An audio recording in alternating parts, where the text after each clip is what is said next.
नमो नारायण भक्तों, स्वागत है आप सभी का हमारे इस विशेष आध्यात्मिक सफर में, जहां आज हम समय के उन पन्नों को पलटने जा रहे हैं जो सृष्टि के निर्माण और उसके विनाश की सबसे बड़ी गवाही देते हैं। क्या आपने कभी कल्पना की है कि उस मंजर की, जब आसमान से आग और पानी की मूसलाधार वर्षा हो रही हो, जब धरती के सबसे ऊंचे पर्वत भी तिनकों की तरह समुद्र की लहरों में समा रहे हों, और जब पूरी मानवता का अस्तित्व केवल एक छोटी सी नौका पर टिका हो? आज की ये गाथा केवल एक कहानी नहीं है, बल्कि ये उस महाप्रलय का साक्षात विवरण है जिसने सतयुग के अंत और एक नई सभ्यता के जन्म को देखा था। हम बात कर रहे हैं ब्रह्मांड के पालनहार भगवान श्रीहरि विष्णु के उस प्रथम और सबसे अलौकिक मत्स्य अवतार की, जिसकी महिमा को स्वयं वेदों ने भी नमन किया है। आज के इस वीडियो में हम प्रवेश करेंगे राजा सत्यव्रत के उस भक्तिमय जीवन में, जिनकी एक छोटी सी दया ने साक्षात ईश्वर को उनके सम्मुख प्रकट होने पर विवश कर दिया। हम जानेंगे उस रहस्यमयी मछली के बारे में जो देखते ही देखते कमंडलू से सरोवर और सरोवर से पूरे महासागर के विस्तार से भी बड़ी हो गई। आखिर क्या था उस दिव्य सुनहरे सींग का रहस्य? कैसे एक असुर ने ब्रह्मा जी की आंखों के सामने वेदों को चुरा लिया, और कैसे प्रलय की उन डरावनी रातों में भगवान विष्णु ने स्वयं नाव के खेवनहार बनकर सप्त ऋषियों और समस्त जीव जंतुओं की रक्षा की? अगर आप भी उस गुप्त मत्स्य पुराण के ज्ञान को प्राप्त करना चाहते हैं और जानना चाहते हैं कि कैसे राजा सत्यव्रत और रानी श्रद्धा के माध्यम से हम मनुष्यों की उत्पत्ति हुई, तो दिल थाम कर बैठिए, क्योंकि आज का ये अंग आपको एक ऐसी अलौकिक यात्रा पर ले जाएगा जहां विज्ञान और अध्यात्म का अद्भुत संगम होता है। बिना पलक झपटाए अंत तक बने रहिए, क्योंकि आज की ये कथा आपके अंतर्मन को झकझोर देगी और आपको बताएगी कि जब संसार के सारे सहारे छूट जाते हैं, तब भगवान की उंगली थामना ही एकमात्र विकल्प बचता है। चलिए, पूरे भक्तिभाव और श्रद्धा के साथ शुरू करते हैं आज का ये दिव्य प्रसंग। जय श्री हरि। सतयुग के उस अत्यंत पावन काल में, जब धर्म अपने चारों चरणों पर स्थित था और पूरी पृथ्वी सत्य के प्रकाश से आलोकित थी, तब द्रविड़ देश में राजा सत्यव्रत नाम के एक परम प्रतापी और न्यायप्रिय महाराज हुए, जो अपनी धर्म प्राण रानी श्रद्धा के साथ राजसी सुखों को त्याग कर केवल भगवान श्रीहरि विष्णु की अनन्य भक्ति में अपना जीवन व्यतीत करते थे। राजा सत्यव्रत का ये अटूट नियम था कि वे प्रतिदिन सूर्योदय से पूर्व कृतमला नदी के पवित्र तट पर जाकर भगवान का ध्यान और तर्पण करते थे। एक दिन जब राजा नदी के शीतल जल में अपनी अंजलि भरकर सूर्यदेव को अर्घ्य देने के लिए तैयार हुए, तो उनकी अंजलि के थोड़े से जल के साथ एक अत्यंत नन्ही और सुनहरी मछली उनके हाथों में आ गई।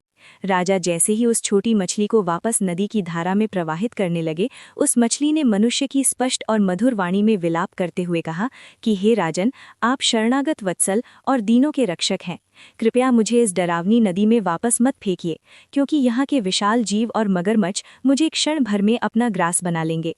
राजा सत्यव्रत का हृदय करुणा से भर गया और उन्होंने उस मछली की रक्षा का संकल्प लेते हुए उसे अपने कमंडलू के अभिमंत्रित जल में डाल लिया और राजमहल ले आए। लेकिन अगले ही दिन एक अलौकिक चमत्कार हुआ। वो मछली मात्र एक रात्रि में इतनी बड़ी हो गई कि कमंडलू का सारा स्थान उसके लिए छोटा पड़ गया। मछली ने राजा से निवेदन किया कि हे देव, ये स्थान मेरे रहने के योग्य नहीं है, कृपया मुझे कोई बड़ा स्थान दें। राजा ने उसे एक मिट्टी के बड़े मटके में डाला, पर कुछ ही क्षणों में वो मछली मटके के आकार से भी बड़ी हो गई। राजा के आश्चर्य का ठिकाना न रहा। उन्होंने उसे राजमहल के विशाल सरोवर में डलवाया, लेकिन देखते ही देखते वो मछली सरोवर को भी छोटा करने लगी और उसकी पूंछ के झटके से सरोवर का जल बाहर बहने लगा। राजा सत्यव्रत अब पूरी तरह समझ गए थे कि ये कोई साधारण जीव नहीं, बल्कि स्वयं साक्षात जगत पिता नारायण की कोई दिव्य लीला है, जो किसी विशेष प्रयोजन से उनके सम्मुख प्रकट हुई है। राजा ने अंततः उस महामत्स्य को हाथियों की सहायता से समुद्र के तट पर पहुंचाया, और जैसे ही उसे समुद्र के अगाध जल में स्पर्श कराया गया, उस मछली ने क्षण भर में अपनी देह को इतना विस्तृत कर लिया कि पूरे समुद्र का विस्तार उसकी शरीर के सामने कम पड़ने लगा।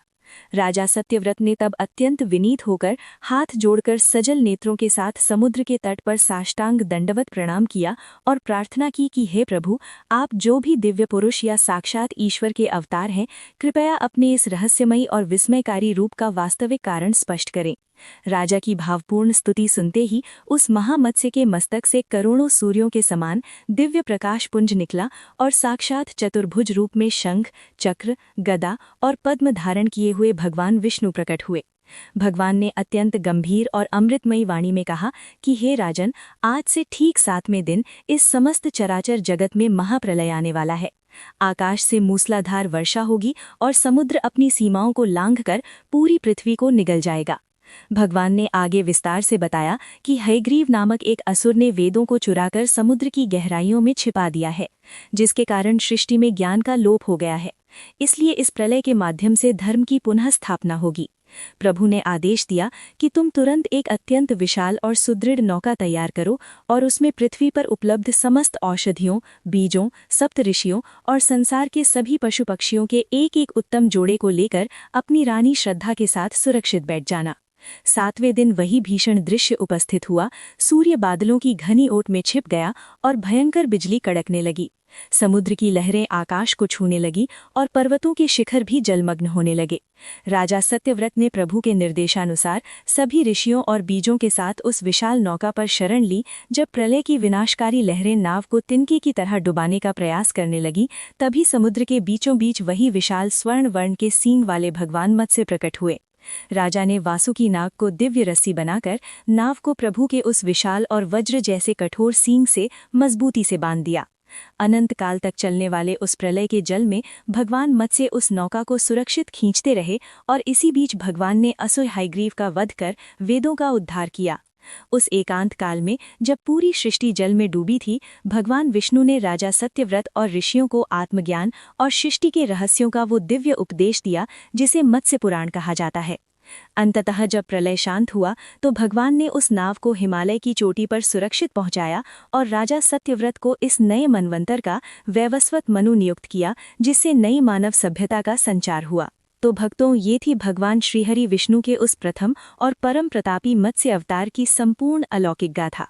आज हमने जाना कि कैसे एक नन्ही सी मछली के रूप में आए प्रभु ने राजा सत्यव्रत की परीक्षा ली और कैसे उनके अटूट विश्वास ने उन्हें महाप्रलय के बीच भी अमर बना दिया।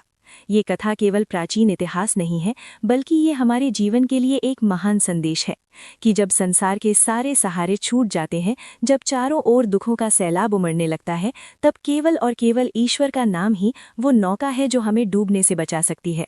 राजा सत्यव्रत और रानी श्रद्धा का वही समर्पण ही था जिसने उन्हें आने वाले कल्प का मनु और शतरूपा बनाया, जिससे हम संपूर्ण मानव जाति का उदय हुआ। भगवान का वो मत्स्य पुराण का दिव्य उपदेश आज भी हमें ये सिखाता है कि ये संसार नश्वर है पर आत्मा अजर अमर है। जिस प्रकार प्रभु ने उस विशाल नौका को सुरक्षित किनारे लगाया, उसी प्रकार वे हमारे जीवन की नैया को भी भवसागर से पार लगाते हैं।